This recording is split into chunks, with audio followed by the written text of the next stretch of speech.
কোরআন শরীফে মোট 114টি সূরা রয়েছে। নাম্বার 1 সূরাতুল ফাতিহা, অর্থ সূচনা বা উদ্ঘটিকা।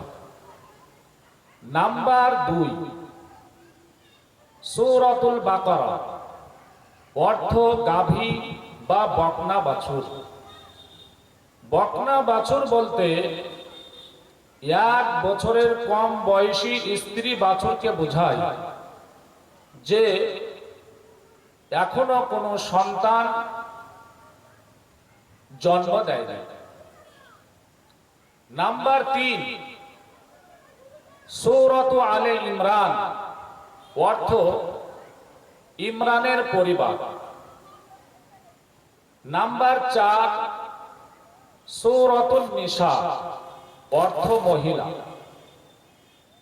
নাম্বার 5 সূরাতুল মাইদা, অর্থ খাদ্য পরিবেশিত টেবিল।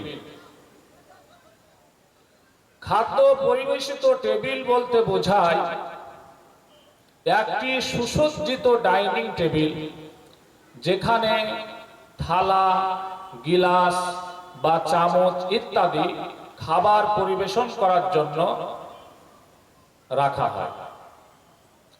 নাম্বার 6 সূরাতুল আনআম, অর্থ গৃহপালিত পশু। গৃহপালিত পশু বলতে গরু, উট, ছাগল, ভেড়া, মহিষ এবং এই জাতীয় গৃহপালিত পশুকে বোঝায় যা মাংস, দুধ, চামড়া মানুষের কৃষি কাজের জন্য পালন করা হয়।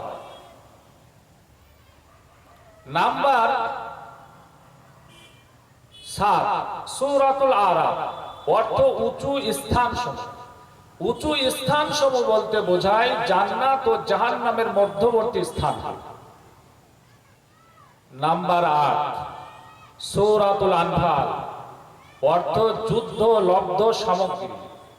যুদ্ধ লব্ধ সামগ্রী বলতে বোঝায় যারা সৈন্য যুদ্ধের ময়দানে গিয়ে যে সরঞ্জাম ফেলে আসে তাকে বলা হয় গনিমতের মাল। নাম্বার 9 সূরাতুত তাওবা, অর্থ অনুশোচনা। তাওবার শাব্দিক অর্থ ফিরে আসা, উদ্দেশ্য গুনাহ থেকে ফিরে আসা। কোরআন ও সুন্নাহর পরিভাষায় বিগত গুনাহের জন্য অনুতপ্ত হওয়া এবং ভবিষ্যতে তার ধারে কাছে না যাওয়ার ব্যাপারে দৃঢ় সংকল্প করা।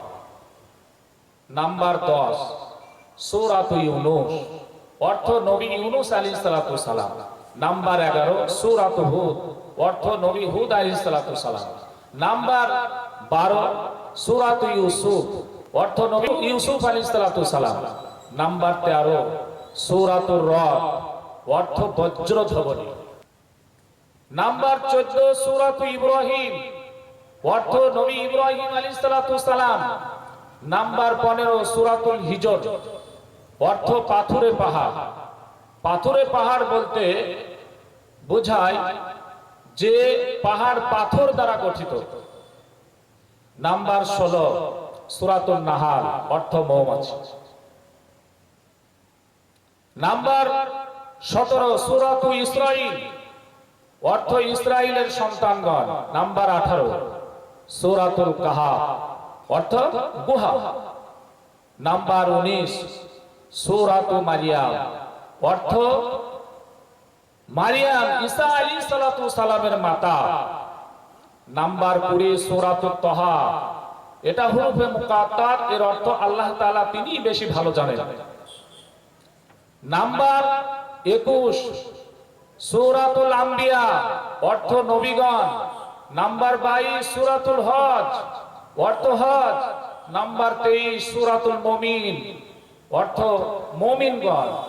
নাম্বার 24 সূরাতুন নূর, অর্থ আলো বা জ্যোতি।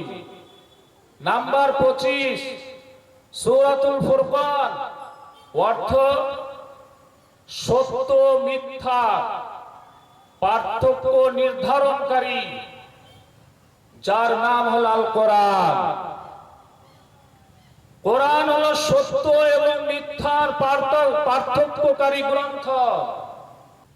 নাম্বার 26 সূরাতুশ শুআরা, অর্থ কবিগণ। নাম্বার 27 সূরাতুন নামাল, অর্থ পিপীলিকা। নাম্বার 28 সূরাতুল কসাস, অর্থ ঘটনা বা কাহিনী। নাম্বার 29 সূরাতুল আনকাবুত, অর্থ মাকড়সা। নাম্বার 30 সূরাতুর রূম, অর্থ রোমাঞ্চ জাতি।